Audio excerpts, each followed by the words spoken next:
They say the smallest moments can lead to the biggest consequences. For me, it wasn't a grand event or some life-altering decision.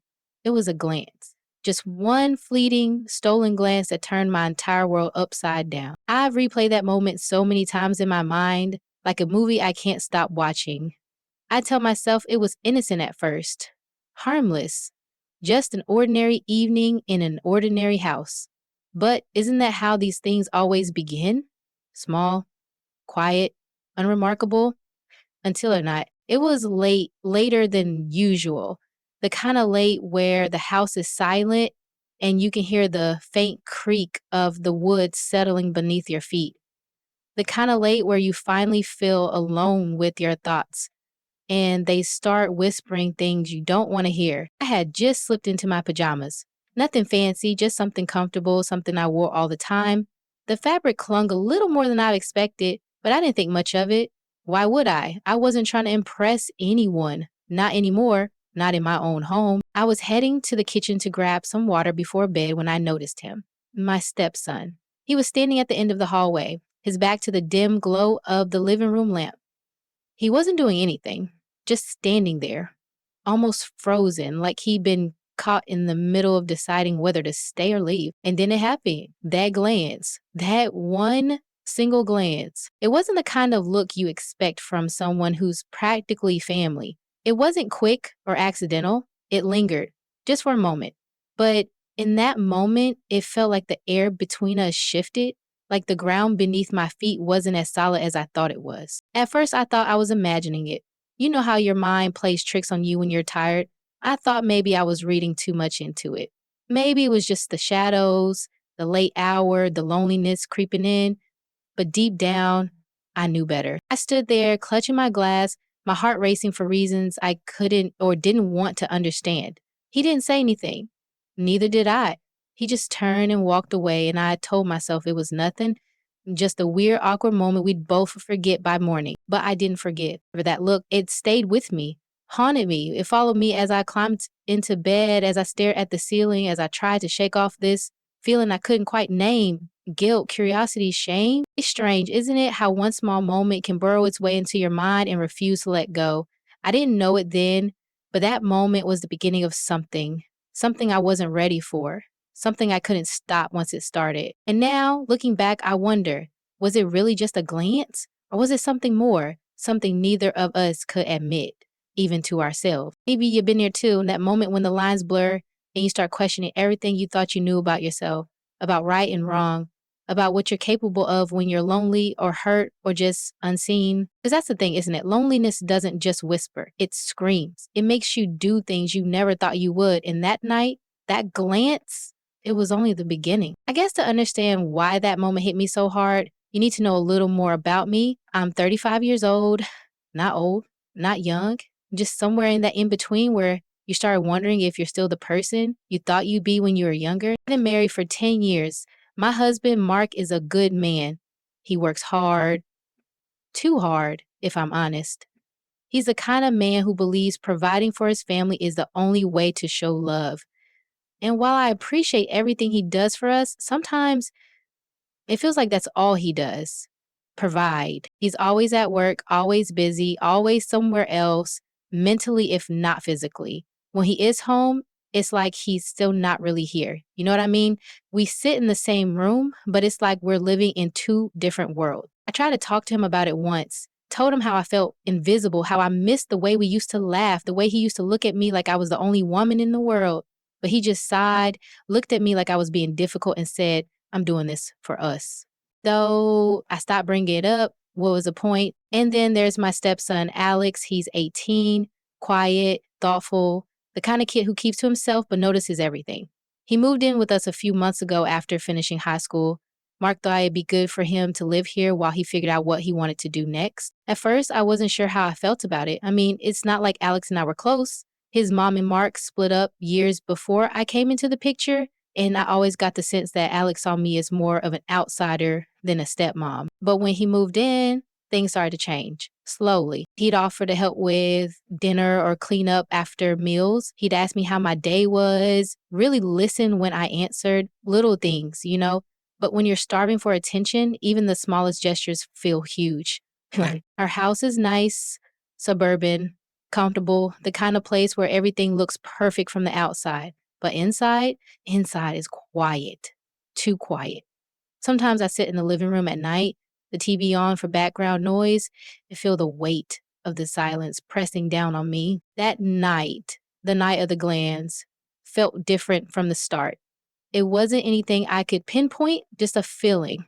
Like the air in the house was thicker than usual. Mark was working late again, which wasn't unusual. The house was quiet except for the hum of the fridge and the occasional creak of the floorboards. I had already cleaned up from dinner, checked my emails, and flipped through a few shows on TV, but the hours stretched out and I felt restless, like I needed to move, to do something. I decided to head upstairs, change into my pajamas, and call it a night. It wasn't anything special, just a simple set of pajamas I'd had for years.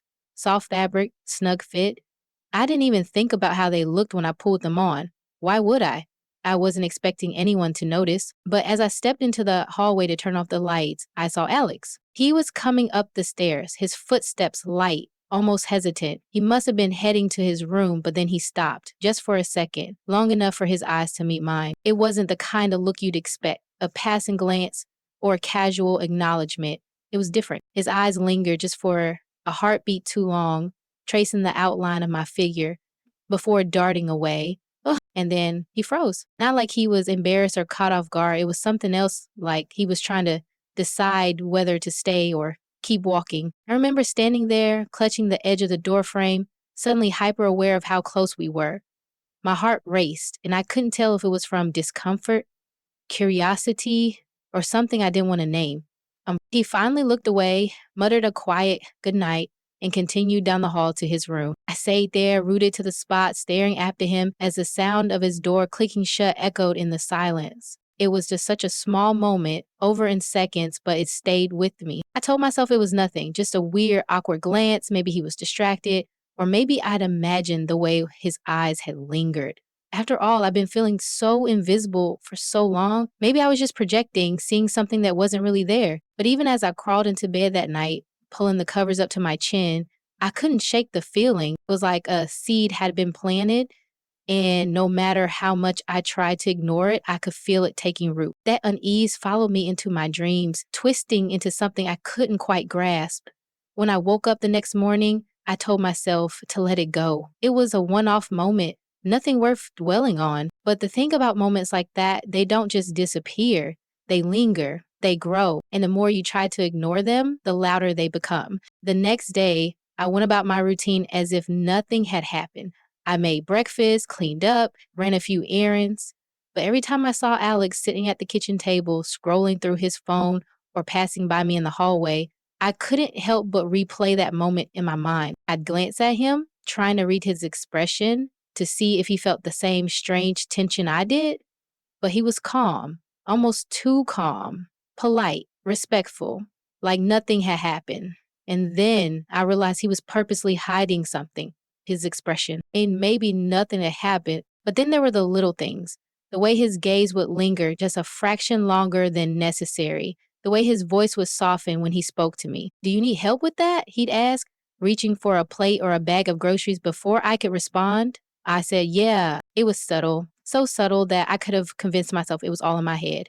But it wasn't just him, it was me. I started noticing the way I'd catch myself glancing at him when he wasn't looking, the way my stomach would flutter when he smiled at me, or the way my heart would race when we were alone in the same room. I hated myself for it. And he was my stepson, practically a kid. I was married, but no matter how much I tried to push those thoughts away, they kept coming back. And that unease, it didn't go away. It grew. It crept into the quiet moments of my day, whispering questions I didn't want to answer. Why did his attention make me feel like this? Was I imagining it? Or was there something unspoken hanging in the air between us? I'm literally trying to work through and trying to figure things out. I wanted to believe it was nothing, just a passing phase, a moment of loneliness twisting my perception. But deep down, I knew better. Moments like that don't happen in isolation. They're the beginning of something. And once they start, they're almost impossible to stop. Night was just the beginning, A single glance that opened a door I should have kept closed. What the thing about doors? Once they're open, you can't pretend they were never there. I tried to forget about that moment, tried to push it out of my mind and convince myself it was nothing. Just a glance, just a strange fleeting thing that didn't mean anything. But it did mean something, because no matter how hard I tried to let it go, it stayed with me. It was like a tiny crack in a window pane, barely noticeable at first, but the more you stare at it, the bigger it gets.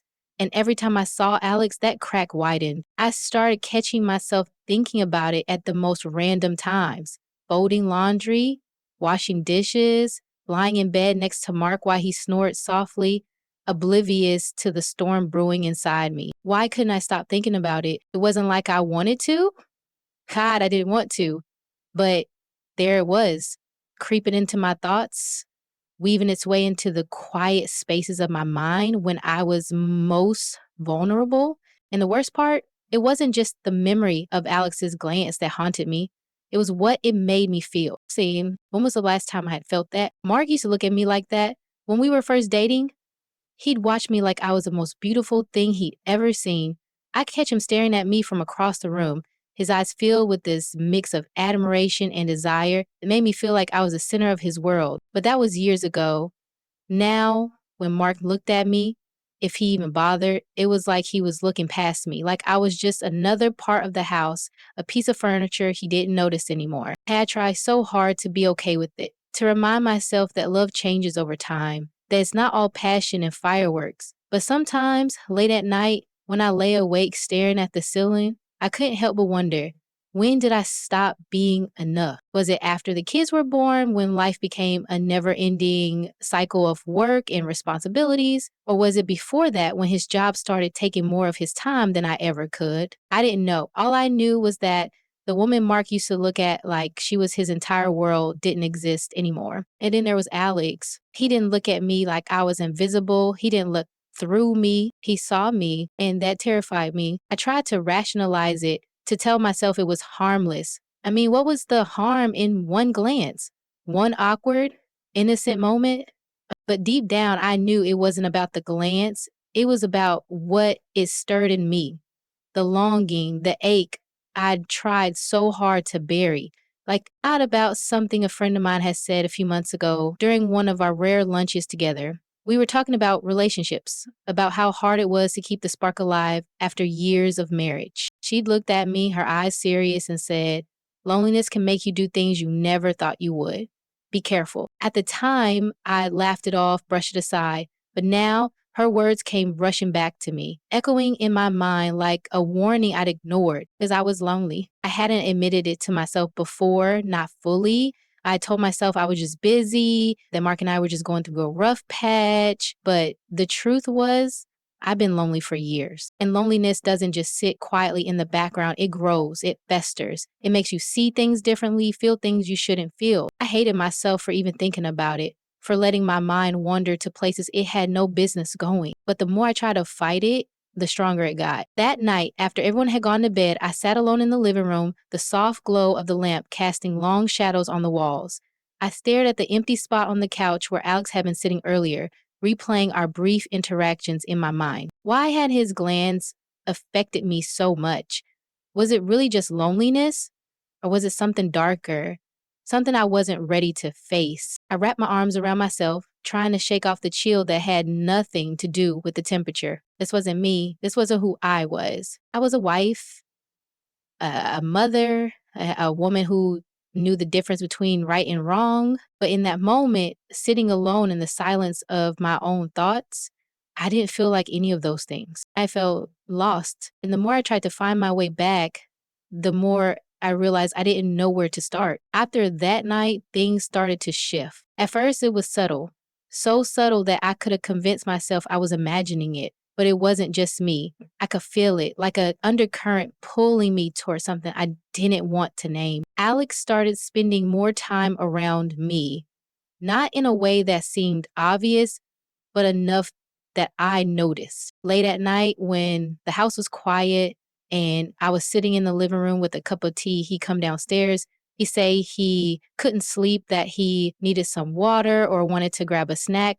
But instead of heading back to his room, he'd linger. "What are you watching?" he asked one night, nodding toward the TV. "Nothing really," I replied, my voice soft, trying to act normal. He sat down on the opposite end of the couch, far enough to keep it innocent, but close enough that I could feel his presence. "You should try something like a thriller," he said, glancing at me with a small smile. "It keeps your mind off stuff." I didn't ask what he meant by stuff, and he didn't elaborate. But the way he said it, the way his eyes lingered just a second too long, left me feeling unsettled. And it wasn't just the late night conversations. There was this one evening, Mark had actually come home early for once, and we decided to have a family movie night. The three of us sat on the couch, Mark in his usual spot at the far end, half distracted by his phone, while Alex sat beside me. At first, everything felt normal. The movie played, the room dimly lit by the glow of the TV, but then I became hyper aware of how close Alex was sitting. His leg brushed against mine, just lightly, and my breath hitched. It was nothing, just a small touch, but it sent a jolt through me. I told myself to move, to shift away, but I didn't. I couldn't. Instead, I sat there frozen, my heart pounding in my chest as my thoughts spiraled out of control. Why did his presence affect me like this? Why did I feel more alive in that tiny moment of contact than I had in years? And then there was the kitchen. It was late afternoon and I was putting away groceries. Mark was still at work and Alex had just gone back from a run. His face was flushed, his hair damp from sweat. "Need any help?" he asked, his voice casual. "No, I'm good," I replied. But he stepped closer anyway, grabbing a bag of apples from the counter. Our hands brushed as I reached for the same bag, and that small, fleeting contact felt like an electric shock. "Sorry," he said, his voice quiet, his eyes meeting mine. "It's fine," I replied, but my voice sounded strange, even to me. I could feel the heat rising to my cheeks and I quickly turned away, focusing on the task at hand. I feared, but then I felt it, a light touch on my shoulder. It was so brief, so subtle, but it sent a wave of emotion crashing over me. "You've got this," he said, his tone soft, almost teasing as he grabbed the apples and put them in the fridge. I stood there, frozen, the weight of his words and his touch lingering long after he'd moved away. What was happening to me? This wasn't just about Alex anymore. It was about me, about the way his attention made me feel seen, wanted, in a way I hadn't felt in years. And that terrified me because no matter how much I told myself it was innocent, harmless, just a phase, I knew it wasn't. Something was changing between us, something I couldn't ignore. And the more I tried to convince myself it was nothing, the more it became everything. That evening started like so many others, quiet, ordinary. Mark was working late again, as usual. The house was still, the kind of stillness that amplifies every creak, every whisper of movement.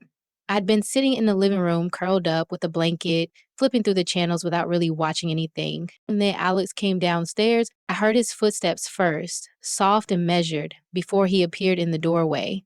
He was in sweatpants and a t-shirt, his hair slightly messy, like he'd just woken up from a nap. "Can't sleep?" I asked, my voice casual, trying to act like my heart hadn't started racing the moment I saw him. He shook his head and walked over to the couch, sitting down on the opposite end. "I was just lying in bed thinking," he said, leaning back and running a hand through his hair. What?" I asked, immediately regretting the question. He shrugged, his eyes meeting mine. "Life, the future, stuff like that." Nodded, unsure of what to say. The air between us felt thick, charged, like there was something unspoken hanging in the space. We sat there in silence for a while, the faint glow of the TV casting shadows across the room. I could feel his eyes on me, but I didn't dare look at him. And then he said it. He was like, "You look beautiful in that." My heart stopped. It was such a simple statement, delivered so casually, but it hit me like a tidal wave. As I turned to him, my breath caught in my throat. His eyes were steady, his expression unreadable, but there was something in his gaze that made my skin tingle. "What?" I asked, my voice barely above a whisper. "Your hair, the way it falls," he said, his tone soft, almost hesitant. "And that sweater, it suits you." I didn't know what to say. My mind was racing, a whirlwind of emotions I couldn't untangle. Part of me wanted to laugh it off, to make a joke and move past it. But another part of me, a part I didn't want to acknowledge, felt warm, seen, like his words had reached a place inside me I'd almost forgotten existed. Thanks, I finally managed to say, my voice shaky. But then he moved closer. It wasn't sudden or rushed. It was slow, deliberate, like he was testing the boundaries, waiting to see if I'd stop him. I didn't know. He shifted closer until our knees were almost touching. I could feel the heat of his body, the subtle scent of his cologne lingering in the air. You deserve to hear that more often, he said, his voice low. I opened my mouth to respond, to say something, anything, but no words came out. And then it happened. A fleeting touch. His hand brushed against mine so light it could have been an accident, but it wasn't. Froze, my breath hitching, my mind screaming at me to pull away, to stop this before it went any further. But I didn't move. Oh, neither did he. The moment stretched out, the silence between us deafening. His fingers curled slightly, grazing mine, and the sensation sent a shiver down my spine. I looked up at him, and the expression on his face, I'll never forget it. It wasn't just desire, it was something deeper, something that mirrored the emotion swirling inside me. Loneliness, longing, the need to feel connected to someone, anyone. I started to say, but my voice faltered. I know, he replied, his voice barely audible, but neither of us pulled away. For a moment, it felt like the rest of the world had disappeared, like it was just the two of us, suspended in this fragile, dangerous moment. And then he leaned in just lightly, his face inches from mine. I could feel his breath on my skin, warm and unsteady. Alex, we can't. I tried to say, but the words came out weak, unconvincing. And he pulled back just enough to give me space, but his hand stayed where it was, his touch still sending ripples of electricity through me. I'm sorry, he said, his voice filled with a mix of regret and something else I couldn't name. I shook my head, tears pricking at the corners of my eyes.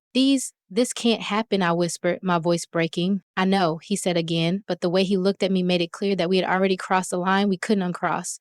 I pulled my hand away, the loss of his touch leaving me feeling both relieved and hollow. Without another word, he stood up and walked out of the room, leaving me sitting there, my heart pounding, my mind a chaotic mess of guilt, fear, and something I didn't want to admit. I stared at the empty space where he had been sitting, my hands trembling as I tried to process what had just happened. How had it come to this? How had I let it get this far? And the worst part, a small, shameful part of me didn't regret it. That thought hit me harder than anything else. Because as much as I hated myself in that moment, as much as I knew what had just happened was wrong, I couldn't deny the way it had made me feel alive, but at what cost? I didn't sleep that night. After Alex left the room, I sat there for hours, staring at the flickering light of the TV without really seeing it.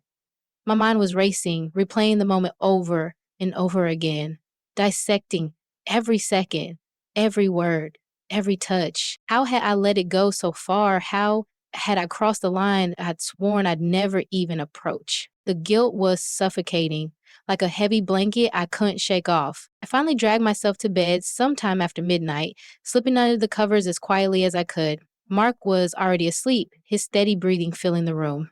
I lay there in the dark, my heart pounding, the weight of my actions pressing down on me like a physical force. Every time I closed my eyes, I saw Alex's face, the way he looked at me, the way his touch had felt. And then I'd see Mark, his oblivious expression, and the guilt would hit me all over again. I felt sick. When the sun finally rose, I forced myself out of bed and into the shower, hoping the hot water would wash away the shame clinging to me. It didn't. Breakfast that morning was torture. I avoided Alex's gaze as much as I could, keeping my eyes fixed on my coffee cup, but I could feel him watching me, his presence like a shadow I couldn't escape. Mark, as usual, was buried in his phone, half listening as I made small talk about errands and the weather. You okay? He asked at one point, glancing up briefly. I'm fine, I lied, forcing a smile. But I wasn't fine. I could feel a tension in the room, thick and unspoken. Every time Alex moved, every time he spoke, I felt like the walls were closing in on me. And then there were the glances. He didn't say anything, not with words, but his eyes told a story I wasn't ready to hear. A mix of guilt, longing, and something I couldn't quite name. It was subtle, a fleeting glance here, a slight hesitation there. But I noticed, and I hated myself for noticing. The tension didn't go away. If anything, it got worse. Alex became quieter, more withdrawn, He spent most of his time in his room, only coming out for meals or to grab something from the kitchen. But when we were in the same room, it was impossible to ignore the unspoken weight between us. Lean into my teacher and let her know that I was okay. I felt better than having children, than trying to be a mother. Like shit like that. So for me, it was just really like the first 100 years of my life is too heavy. I started avoiding him as much as I could. I'd wait until I heard him go upstairs before leaving the living room, or I'd find excuses to stay busy when he was around. But no matter how hard I tried to create distance, it was never enough. Mark, of course, didn't notice a thing. He was as distracted as ever, his focus on work and his phone, oblivious to the storm brewing right under his nose. But the house felt different. Its silences were heavier, the interactions strained. But just everything okay? Mark asked one evening as we sat on the couch, him scrolling through emails while I pretended to watch a show. Of course, I replied, forcing another smile, but the lie felt hollow because things weren't okay, not even close. It was the little things that gave us away. The way I flinched slightly when Alex walked into the room, the way he'd hesitate before speaking to me, his voice quieter than usual. Mark didn't seem to notice at first, but I caught him watching us a couple of times, his brow furrowed like he was trying to piece something together. "Ooh, you two have been quiet lately," he said one afternoon, his tone casual but laced with curiosity. "I guess we're just busy," I replied quickly, my heart racing. Alex didn't say anything, just shrugged and looked away. But the silence that followed felt like it lasted forever. The guilt was the worst part. It wasn't just about what had happened, it was about what it meant, about the kind of person I'd become. I couldn't stop thinking about Mark, about how much he trusted me, about how much I'd betrayed that trust. And yet, I couldn't stop thinking about Alex either, about the way he made me feel, the way his attention filled a void I hadn't even realized was there. I hated myself for it. Every time I looked at Mark, I felt like a liar. Every time I looked at Alex, I felt like a failure. And no matter how hard I tried, I couldn't find a way to make it right. Mark started noticing the tension eventually. He didn't say anything outright, but I could see the questions in his eyes, the way he'd glance between Alex and me, the way his tone would shift when he asked about our days. "Is everything okay with Alex?" he asked one evening, his voice casual but probing. "Why wouldn't it be?" I replied, my tone too quick, too defensive. He paused, his eyes narrowing slightly. "I don't know, he just seems different lately." I forced a laugh, shaking my head. "Teenagers, right? They're always moody." He seemed to accept the answer, but I could tell he wasn't convinced. And that terrified me, because if Mark started digging, if he started asking questions, I didn't know how I'd keep it all from unraveling. I wish I could say I had a plan, that I knew how to fix what had happened. What I didn't. All I knew was that the cracks were getting bigger, and it was only a matter of time before everything came crashing down. I couldn't escape it. No matter where I went, no matter what I did, the weight of what had happened followed me like a shadow I couldn't shake. It wasn't just guilt. It was something deeper, something that made me question everything about myself, about who I was, about who I'd become. How did I let myself get here? I used to think I was a good person, a good wife, a good mother, someone who knew right from wrong, who lived by her values, who could be trusted. But now I wasn't so sure. What kind of woman crosses a line like that? What kind of woman lets a moment like that happen and doesn't stop it? I told myself it was loneliness, that I was just filling a void, that it didn't mean anything. But deep down, I knew that wasn't true, because it didn't mean something. It meant that I was broken, that the person I thought I was, the person I tried so hard to be, wasn't real. And some of those things, like I started to imagine what would happen if the truth ever came out. Like, what would he do if he found out? Would he hate me? Would he leave me? What would he even recognize the woman he married? And Alec, what would this do to him? He was just a kid, barely an adult. This wasn't his burden to carry. If anyone was to blame, it was me. I was supposed to be the adult, the responsible one, the one who set boundaries and kept things in check. But I had failed. And now the damage was done. I couldn't stop the questions from coming, no matter how hard I tried. Should I tell Mark? Should I come clean and risk destroying everything we'd built together? Or should I bury it, pretend it never happened, and do everything in my power to make sure it never happened again? But could I live with that? Could I live with the weight of this secret, with the knowledge of what I'd done? Every time I thought about confessing, I pictured Mark's face, the look of betrayal, of heartbreak, the way he'd look at me like I was a stranger. I couldn't bear it. But every time I thought about keeping it a secret, I felt like a coward because wasn't that just as bad? Hiding it, pretending it didn't happen? There was no right answer, no way to fix this without tearing everything apart. And the longer I wrestled with it, the more I realized I didn't know who I was anymore. I felt like my life was in survival mode. One morning, I stood in front of the bathroom mirror, staring at my reflection. I looked the same hair, same face, same tired eyes. But I felt like I was looking at someone else. Who was this woman? This woman who had crossed a line she never thought she'd cross. This woman who had betrayed her husband, her family, herself. Is this who I've become? The question echoed in my mind over and over again until it felt like it was the only thing I could hear. I didn't know what to do. Days blurred together, each one heavier than the last. I went through the motions, cooking meals, running errands, smiling when I needed to, pretending everything was fine. But inside, I was unraveling. And Alec, he didn't say anything. He didn't need to. His silence spoke volumes. The way he avoided me, the way his gaze would linger just a second too long before he looked away. We were both carrying the secret, this unspoken thing between us, and it was tearing us apart. I thought about confronting him, about sitting him down and talking about what had happened, about how we needed to move on and forget it ever occurred. Well, every time I tried, the words got stuck in my throat. Because what if he didn't want to forget?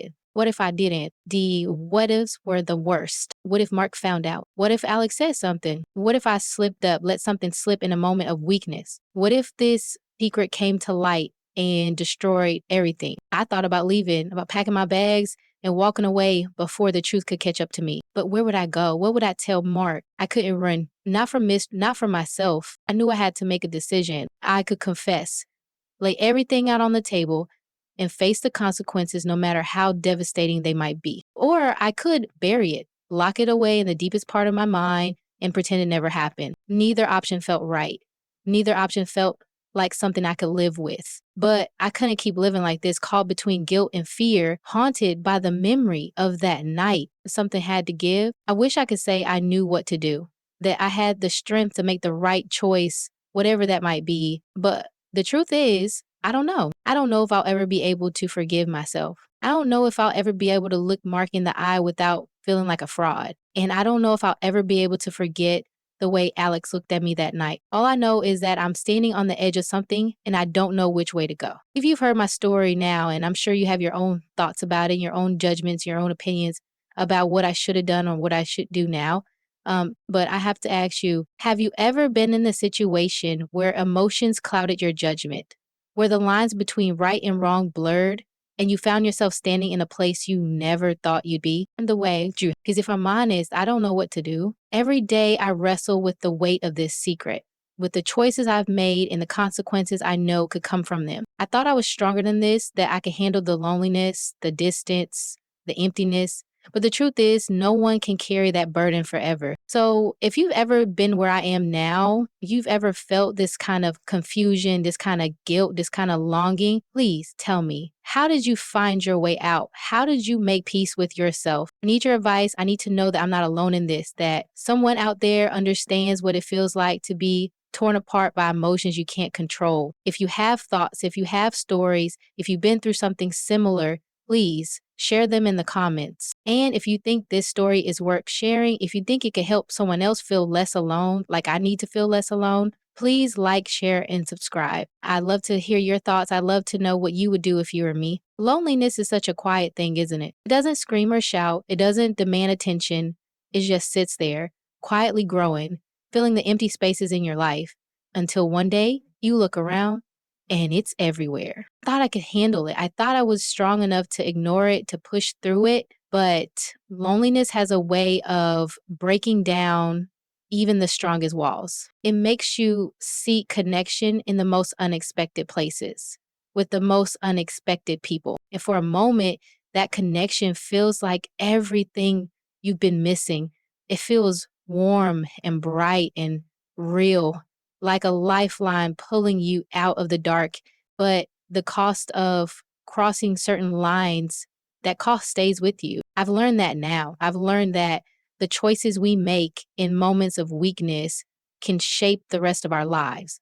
They can hurt the people we love, the people who trust us in ways we can't undo. So, if there's one thing I want you to take away from my story, it's this: don't let yourself get lost in the silence. Don't let the distance grow so wide that it feels impossible to bridge. Talk to the people you love, tell them how you're feeling, even when it's hard, even when it feels like they're not listening. Because once you cross a line, once you let the cracks grow too big, there's no going back. And trust me, the weight of that is something you'll carry with you forever. Thank you for listening.